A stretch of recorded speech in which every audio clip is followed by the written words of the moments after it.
Today, I am here with Naren Aryal, who is the CEO of Amplify Publishing Group, which he launched with a single title in 2003 and which is now one of the fastest growing and most respected hybrid publishing companies in the world. APG is home to 6 genre-focused imprints, including Amplify Publishing, which is an imprint for business and thought leadership titles, and 100 Coaches Publishing, which is a new partnership dedicated to amplifying the voices of the 100 Coaches community. So first of all, welcome, Naren. It's very, very good to have you here. Wonderful to be here. Thank you so much for inviting me. I'm looking forward to this Always conversation. really interesting and fun to talk to another publisher because we have such synergistic but different perspectives on the market as well. And I'm always interested to find out what brought you here, and particularly for you, because I know that publishing wasn't your first career. Just tell us a little bit about your journey to where you are now. Yeah, thank you. So I was a lawyer initially, of all things. And about 20 years ago, we got started by self-publishing a children's book. And it was a children's book starring my university's mascot. And what I found is there was a real market at the intersection between children's literature and licensed sports products. And so, not knowing anything about the industry, we went into the market on the backs of brands that people recognized. And whether it's where I went to the university at Virginia Tech or the Dallas Cowboys, the New York Yankees, we had a product that appealed to fans looking to share their love for their team with their children and grandchildren. And so that's how I got into this crazy world of publishing. And since then, we really expanded our genre expertise.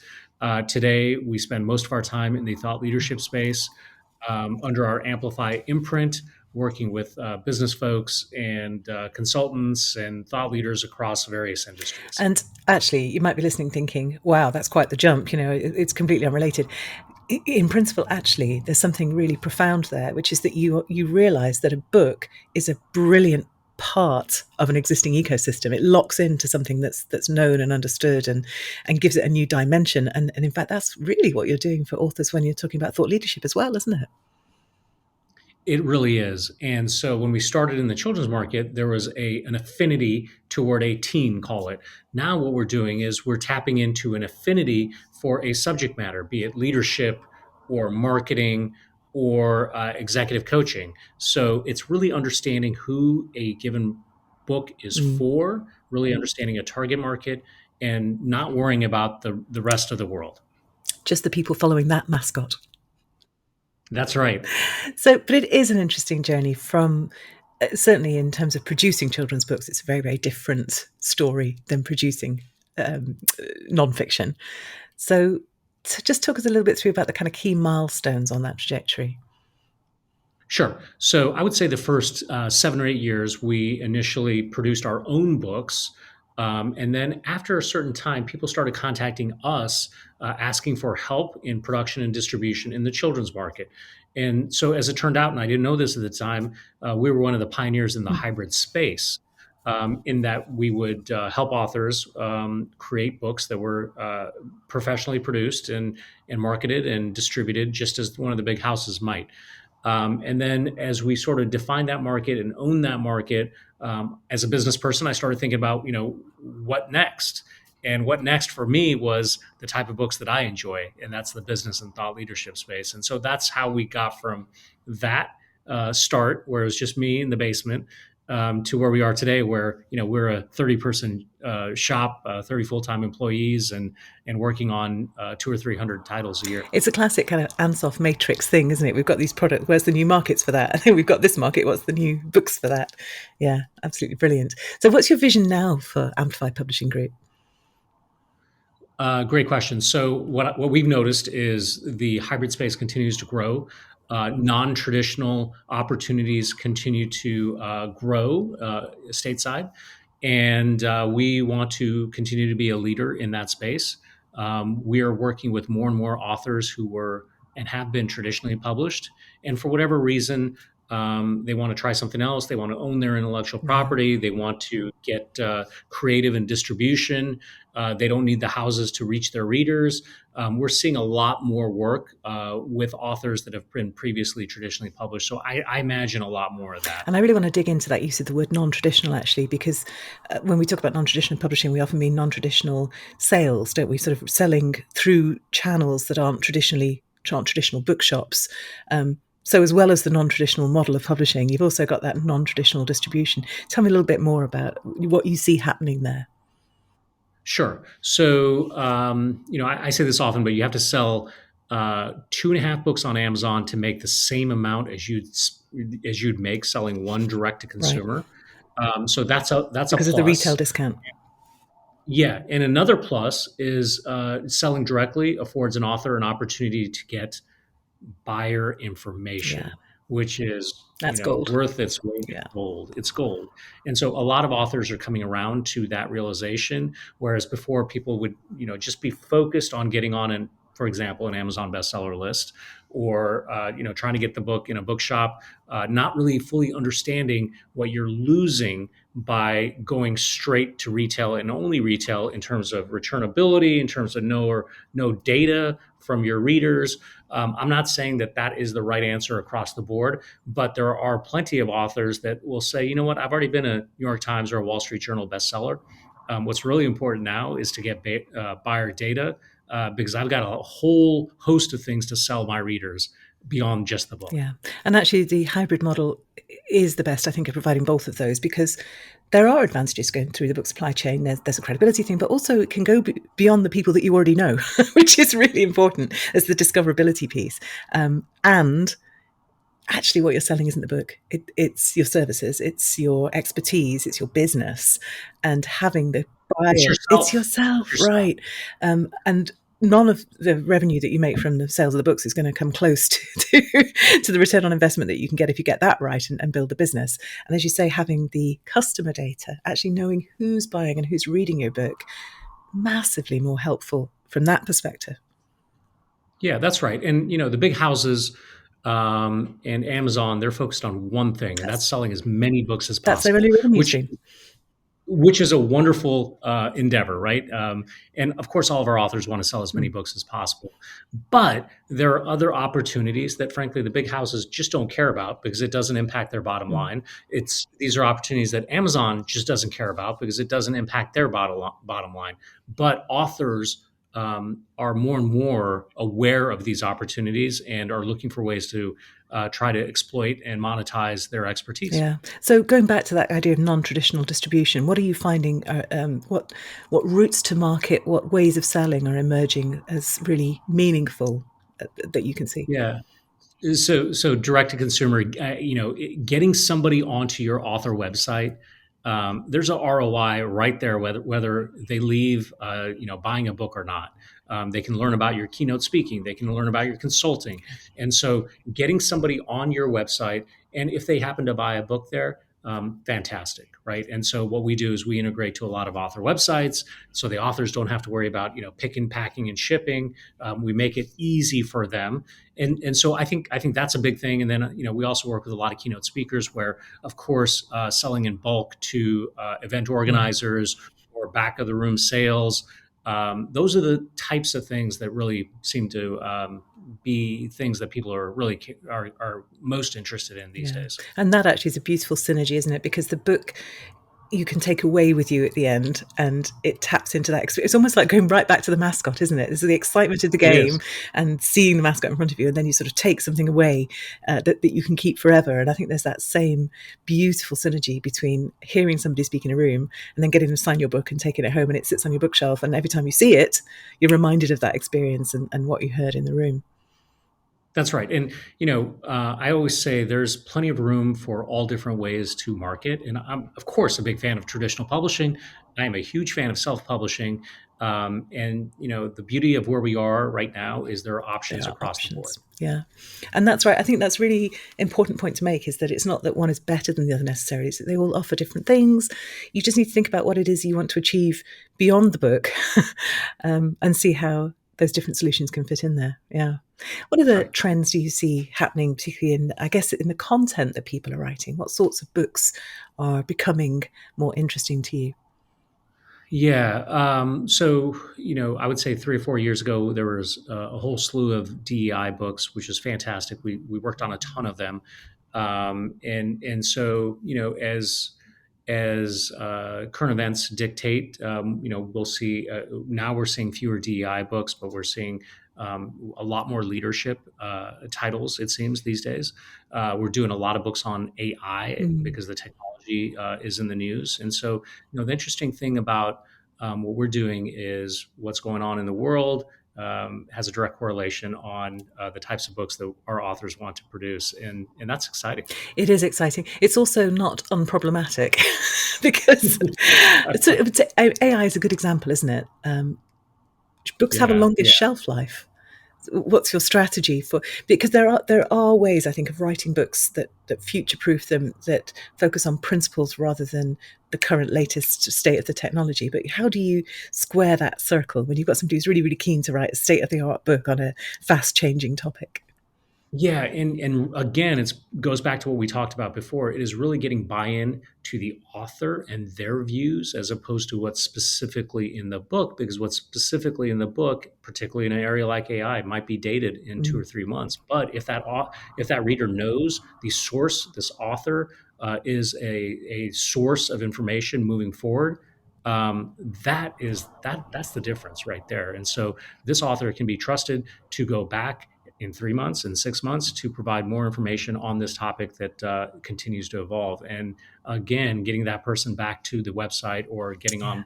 on a mailing list or a newsletter or following them on LinkedIn, all these things sort of are just important. They're so important. And you have to, as an author, I think, sit down almost right at the beginning and go, how does this book fit into that bigger ecosystem? Where do people go after the book? As you say, how can I, if it's a topical book, how do I continue to provide resources? I always think that giving resources beyond the book are so valuable, partly because it saves space in the book. and, and people don't want to write in books, do they? So you can do that, but also because it gives people a way to connect with you in a way that makes them visible to you, which, of course, when they're reading their book, they're not.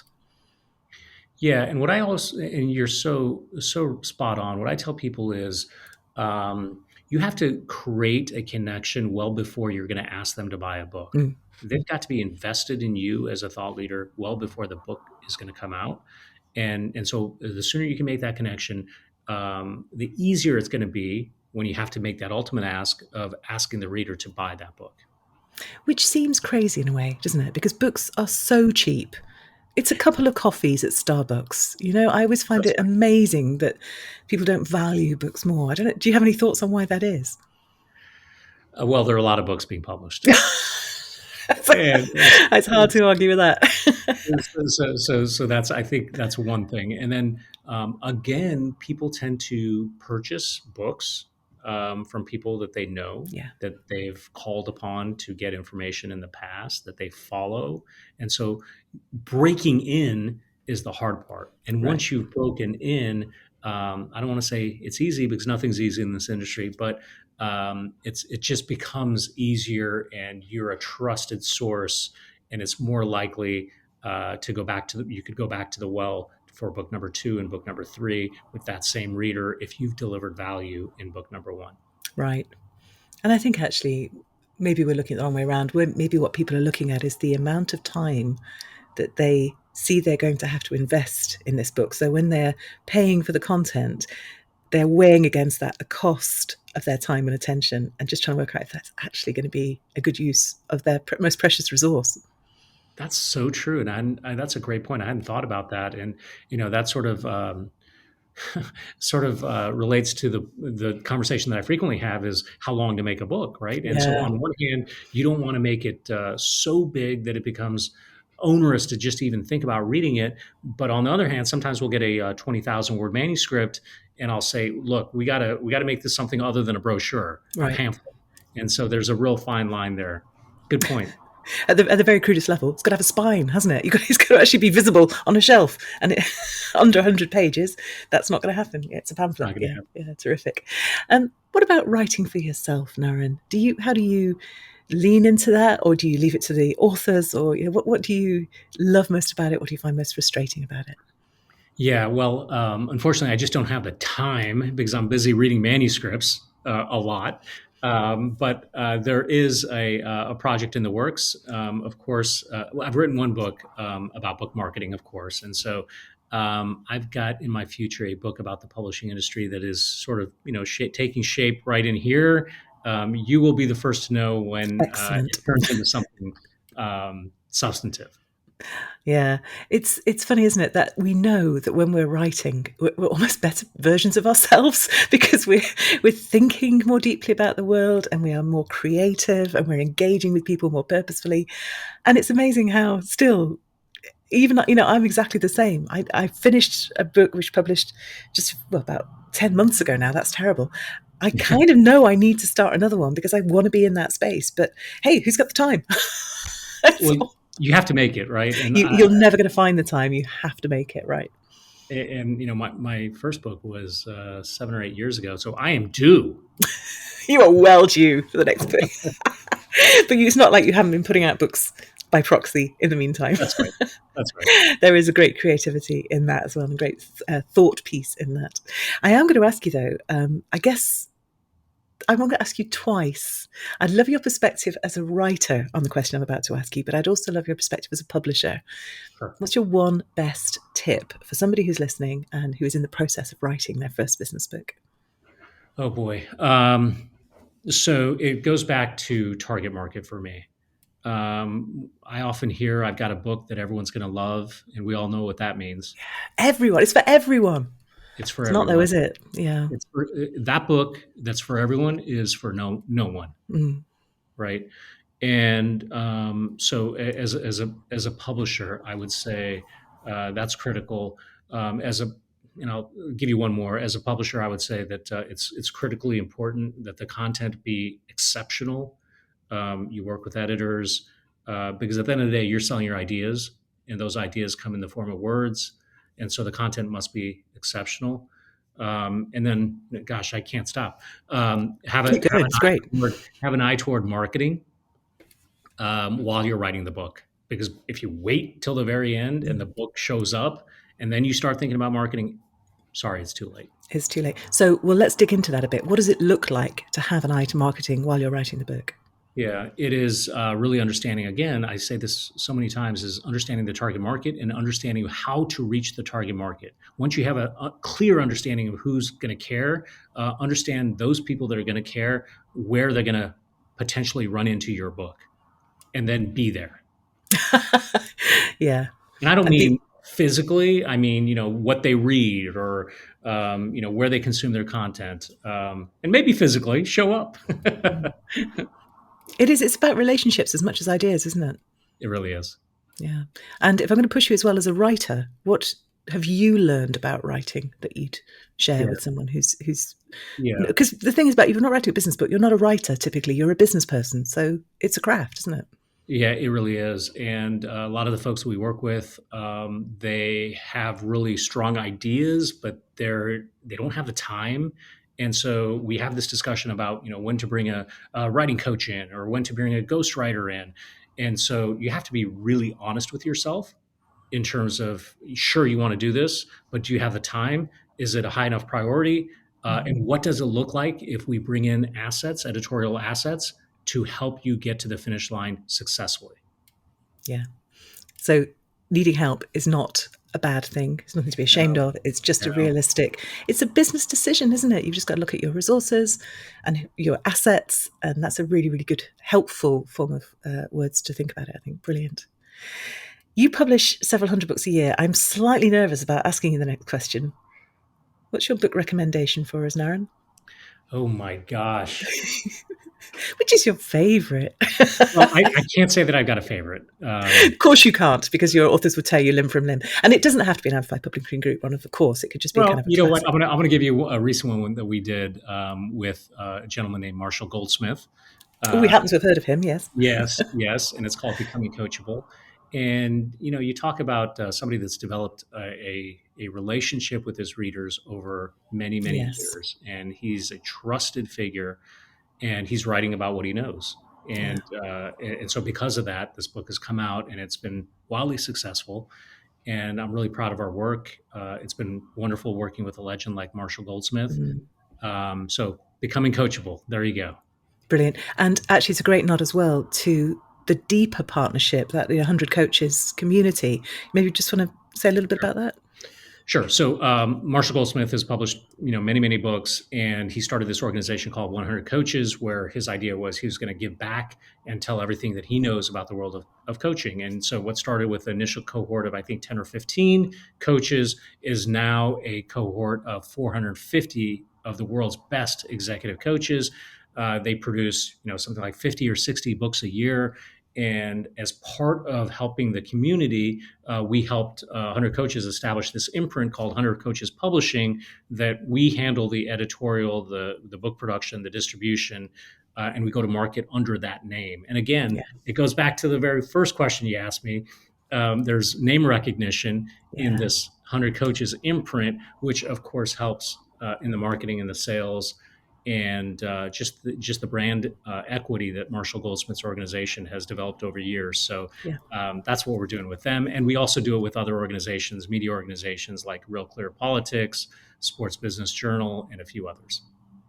Brilliant. And actually, traditional publishing has always been about those sorts of partnerships as well. So it's great to see hybrid extending in that space. Wonderful.